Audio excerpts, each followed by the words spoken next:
Alright, I've got my printer on my kitchen counter in here, and I've got it plugged in and ready to rock and roll and start kind of setting up. Uh, so you can do this also with the computer, but we're going to use the LCD to kind of get used to using those features because that's kind of handy. The first thing we're going to do is just make sure, right, because we've just assembled it, at least in my sequence of events, I've just assembled it and I'm getting ready. I want to make sure everything works, all the motion works and all that stuff. So let me focus on the LCD here. And so we also have this little rotary encoder slash button that we can press. Oh god, this is going to be hard to record. And so if you click it,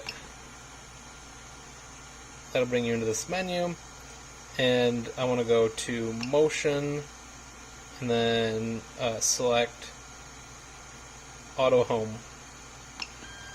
So now looks like it's homing the x-axis here.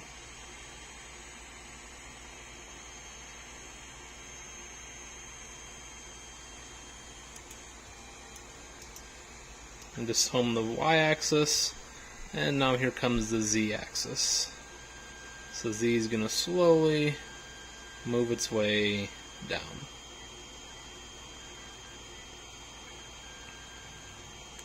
Moving its way down. Slow poking until it hits, you're going to notice it's going to hit that little switch right there. But so far all the limit switches are working right, and the motors are working right, so that's good thus far.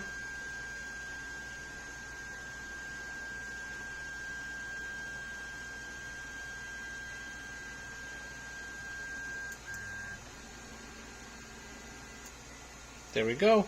So it was able to home. Now, the next thing I want to do is make sure that this bed is completely level relative to the nozzle on this extruder.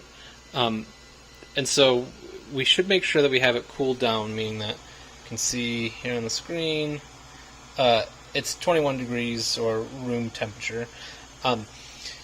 So I've got it cooled down, and then I want to get just like a note card like this. This is about the size that we want.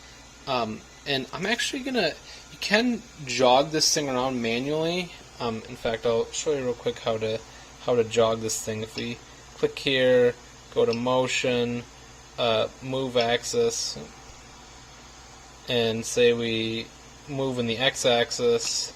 I want to move increments at 10 millimeters. And so now I can just scroll, and as I scroll, that guy's going to move, and I see that it's actually, oops, it crashed into this thing, so something to be aware of. So, something to be aware of is just right after the initial assembly, my bed was pretty high up, and you can see right there's the nozzle tip, and it's actually below the surface of the bed, so I'm going to have to crank this down a lot just to be able to, I want to crank it to the point that the extruder is just above. So I think, there we go. So I want to go through and do that for all four of these corners before I even start leveling. So I've actually currently got my Ender 3 turned off, power's turned off, and I just went through and adjusted all these guys. And now that the power's turned off, these motors aren't holding torque, and so now I can actually move these axes by hand. And right now I can freely kind of move them without the extruder crashing into the bed, which is good. And so now what I want to do is kind of move in this front left corner. I'm going to take my note card and I'm going to put it under here, and then I'm going to start raising the bed until the note card just fits underneath. Right, so there's just a little bit of resistance, which is probably, actually I might need to go down just a little bit. Yeah, right there, perfect. And now I need to go and do that to the other 4 corners. And you actually have to do this a couple times because when I raise this corner up, it also does still raise this one up and all the other corners. They're all interlinked. So you usually kind of have to go around and do a couple times in order to equalize. But you should still have this kind of feeling where you can take that note card or maybe a playing card and just feel just a little bit of resistance as it touches the extruder and fits in there. And then you know you got it all to the right height. An inquisitive person might notice that there's actually a bit of slop in our bed. If I take this up here, personally, in mine, I could feel a little bit of like compliance in there, which is something we don't want. I'm going to have to look up how to fix that. But otherwise, so now I've got, I've went through and tested all my corners a couple times, and this card now just fits perfect. And I kind of had to go all 4 corners maybe like 4 or 5 times. So, but each one is just small adjustments to get just exactly right. And so now I think I'm ready to get some filament fed in here. So before I start feeding in my filament, I need to have my extruder heated up and ready to rock and roll. So I'm going to click the button. I'm going to go to temperature. Focus here again, and I'm going to preheat for PLA. So I go to that option and click, and just preheat PLA, and that will get the bed and the extruder ready. I guess I could have just did the extruder, but whatever.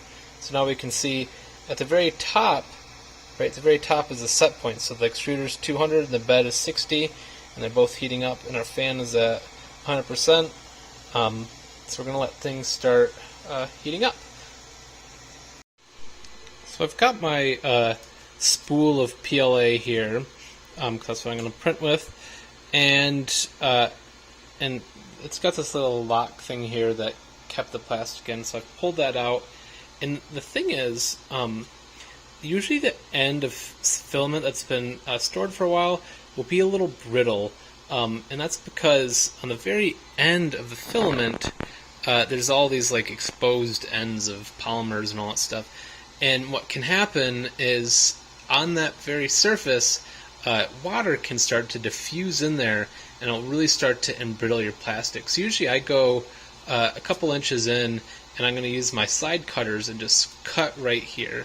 And then I'm going to place it right on our spool holder.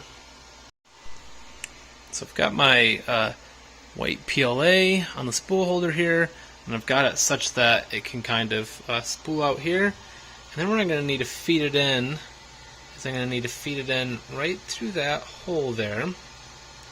And it's not going to go any further because this mechanism holds tension between this little pulley and a little little gear.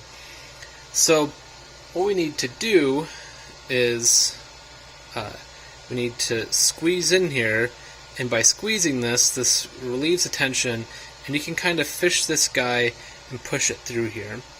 Now I'm not going to be able to tape this part because it's going to take too many hands, but what I'm going to do is you hold this in, and you fish this guy through, and you start pushing it through this tube.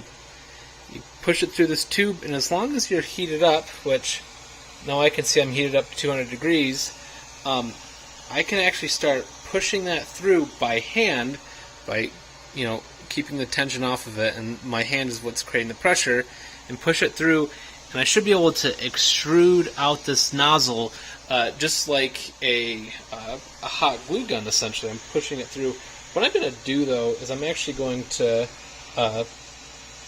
move up my z-axis. I'm going to go to motion, move axis, thanks for that, move z, move in increments of 10 millimeters, and I'm going to just scroll this guy up so it's not so close, so I can see the plastic as it comes out.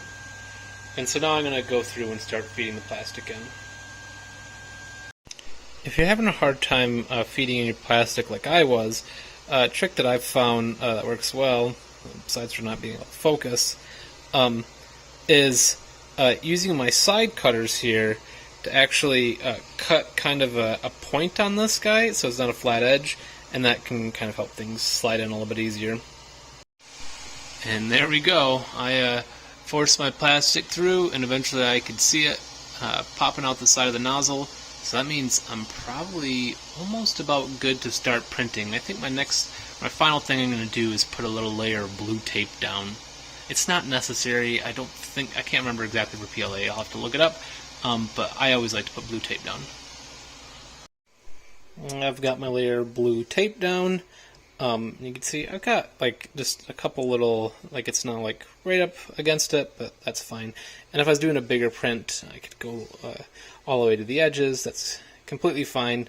But I'm just gonna keep it just like that. And so now I think we're on to our next video of actually starting our prints.